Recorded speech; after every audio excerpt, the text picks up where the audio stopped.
with his resounding admonition, "Mahiya naman kayo." Wasting no time after his stern warning during the last SONA against those who misuse public funds, Malacanang established and launched the Sumbong sa Pangulo website last week.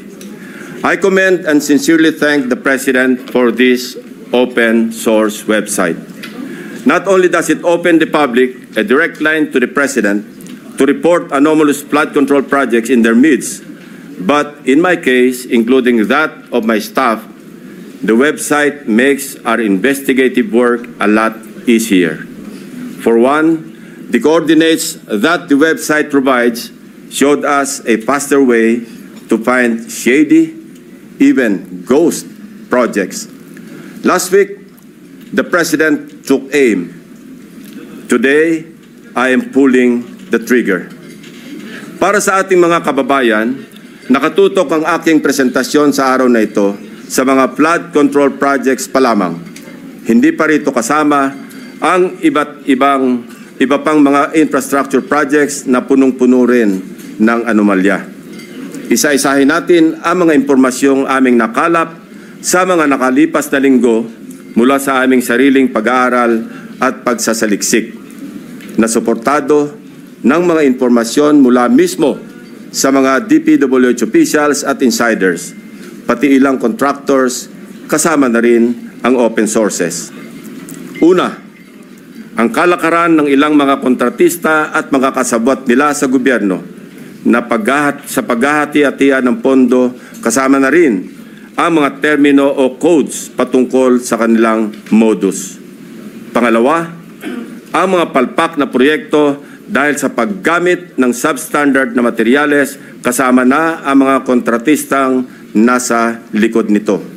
Pangatlo, ang mga proyektong lantarang inaangkin bilang congressional insertions.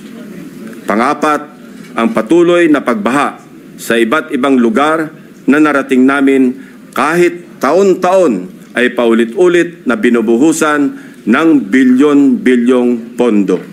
At ang pinakahuli, ang mga tinatawag ng Pangulo na guni-guni o ghost projects na aming nahukay. For over 15 years, from 2011 to 2025, we appropriated more than 1.9 trillion pesos for flood control management program under the budget of the Department of Public Works and Highways alone. Sa loob lamang ng 3 taon, mula 2023 hanggang 2025, higit 1 trillion pesos ang ating inilaan sa ilalim ng 3 naipasang budget measures para sa flood control. Halos 53% ng kabuuang pondo sa loob ng 15 taon. When we are speaking in trillions of pesos, we should expect our streets and low-lying communities to be flood-free when the rains pour. Gayunpaman, sa paghagupit ng magkakasunod na habagat at mga bagyong Krising, Dante at Emo, ilang linggo pa lamang ang nakalipas, kasamang winasak at inanod ng baha ang bilyon-bilyong pisong halaga ng mga flood control projects na halos bago at kakukumpleto pa lamang na dapat sana ay nagbigay proteksyon sa ating mga kabahayan at komunidad. Corruption has been so pervasive and systemic that doing so is like a piece of cake. And when I say piece of cake, I mean that funds for a specific project are divided, shares vary depending on greed, big parts swallowed by corrupt operators, both from the public and private sectors, leaving only crumbs for actual project implementation. Mailan pa ngang proyekto, hindi man lang nagtira para sa taong bayan. Ang tawag ng Pangulong Marcos dito, guni-guni o ghost projects. Mr. President, let me illustrate an example of the pie sharing in a severely corrupted project. Nais kong bigyan din na hindi ito representasyon ng lahat ng kalakaran sa flood control projects sa buong Pilipinas. While the pillaging pattern is relatively the same, the pie sharing varies depending on the level of greed. Ihiwalay muna natin ang mga regular o legal na buwis at insurances na automatic na binabawas sa mga proyekto. 5% value-added tax, 2% withholding tax, 1% para sa bonds and insurances at 1% materials testing. Ibawas na rin natin ang allowable contractor's profit na 8 to 10%. Halimbawa, sa 100 million piso na pondo para sa flood control project, kung ibabawas ang maximum allowable deductions, nasa 82 million ang matitira para sa proyekto. Pero hindi pa rito nagtatapos, Mr. President. Kakatayin pa ang budget para sa mga lagay, commissions, SOPs at iba-iba pang terminong binubuo para sa shares ng mga korap. Sa mga halos magkakaparehong impormasyon na aming nakalap, ganito kagarapal ang sistema sa hatian ng isang maanumalyang proyekto. 8 to 10% para sa mga opisyal ng DPWH. Swerte na daw kung pumayag ang district engineer na 6% lamang ang parte niya. May ekstrang 2 to 3% pa na parte ang district engineering office kung may sosobra sa contractor's profit. Na-compute na rin kasi ng district engineering office ang tutubuin ng contractor mula sa project at sinisiguro na nila na sosobra ito sa allowable profit para mayroon pa silang kukubrahin. Ang tawag nila rito, reseta. Reseta dahil ang presyo na itinakda ng district engineering office ay nakasulat at napagdesisyonan na. Parang gamot, Mr. President, lulunukin na lang ng contractor. 5 to 6% para sa mga miyembro ng Beach and Awards Committee or BAC. 0.5 to 1% para sa COA. Mr. President, meron pa ngayon tinatawag na passing through or parking fee na aabot sa katumbas na 5 to 6% ng pondo. Ito ang itinuturing na royalty, ang tawag sa lagay na ibinibigay sa politikong may kontrol sa distrito kung saan iimplementa o itatayo ang proyekto. Lo and behold, Mr. President, 20 to 25% ang karaniwang napupunta sa funder o project proponent na politiko.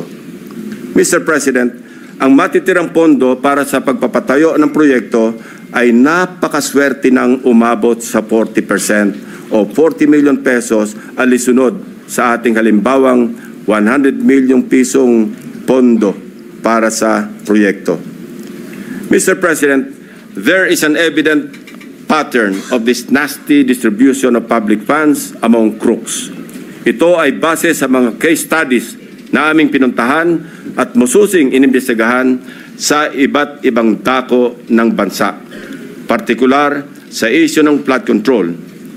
Hindi na namin isinama sa aking presentasyon ang mga naikutan at ibinunyag na ng Pangulo. Ang malinaw na malinaw. Halos pare-pareho ang pattern kung paano minamasaker ng mga kawatan ang pondo ng bayan. Nauna na po itong iniulat ng ating Pangulo noong nakarang linggo. Nang banggitin niya ang mga items na pare-pareho ang contract cost sa kabila ng pagkakaiba-iba ng specs, disenyo at haba ng proyekto.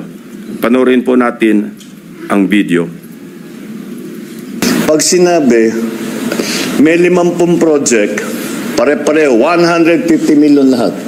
Pare-pareho lahat. Imposible yan.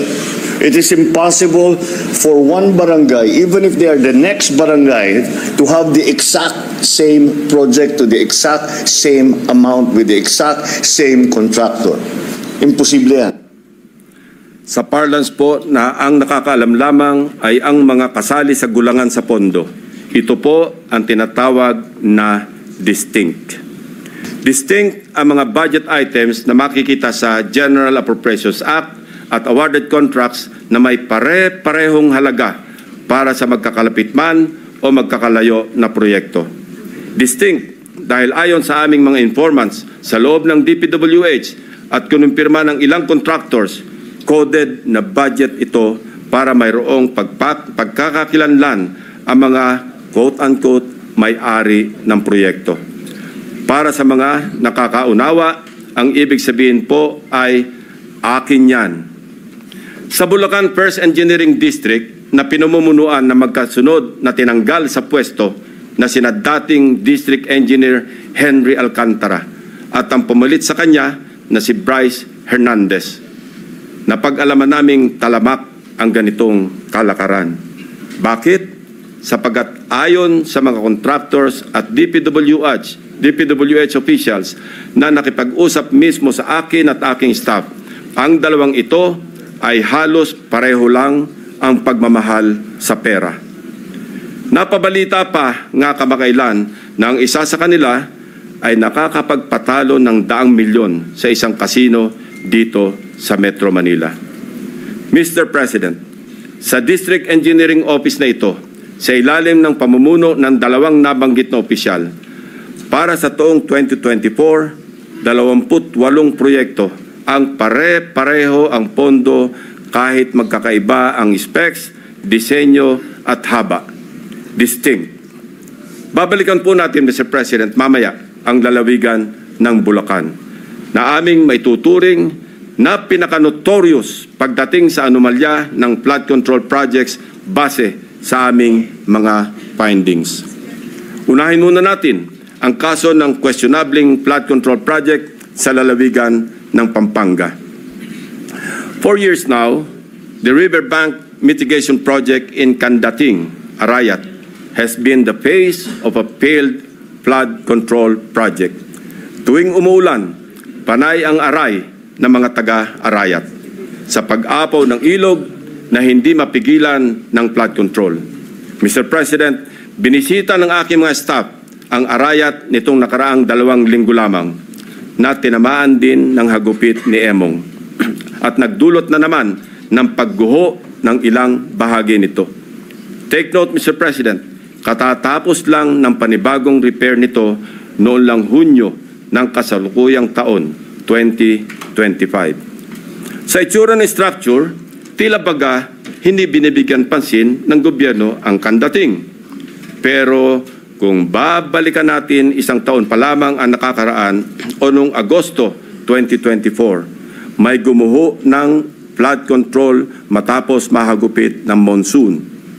Mr. President, a review of the budget books shows that we started funding the construction, rehabilitation of slope protection along Pampanga River, Candating, Arayat, Pampanga, way back in 2018. Let me give a rundown. In 2018, we already spent 20 million pesos on a project for the construction, rehabilitation of slope protection along Pampanga River, Candating section, Arayat. Kalaunan, nasira. Since then, it has become a cycle. Mr. President, we used the people's tax money to repair it in 2023 for a contract price of 91.6 million pesos. It was repaired again by another year's tax money in 2024. This time, not once, but twice, 91.8 million for phase 1 and 91.4 million for phase 2. Take note, 20 million pesos lang ito sa una at original construction. If the original construction cost was only 20 million pesos in 2018, why did the repair cost balloon to 350% or 91 million in 2023 and another 183 million pesos in 2024 or an overall increase of 815%. Aba, at nawili na ang funder ng Edmarie Construction na siyang palaging nananalong contractor sa Candating, Arayat, Pampanga noong 2023 at 2024. Naglagay pa ulit ng 100 million pesos ngayong taon. Buti na lang, pinigil ng Malacanang ang pag-release ng pondo. Distinct din, but in a very distinct way. As I mentioned earlier, all of these were awarded to the same mighty contractor, Edmarie Construction and Trading. In total, Edbury bagged 274.8 million pesos in taxpayers' money for the rehabilitation, repair,